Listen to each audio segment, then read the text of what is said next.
In the realm of information technology, ports are like doors, leading to various services. Each port, identified by its number, has a unique purpose. Port 23, for instance, is for Telnet, allowing remote control over computers.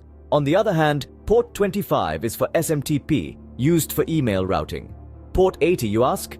That's for HTTP, the foundation of any data exchange on the web.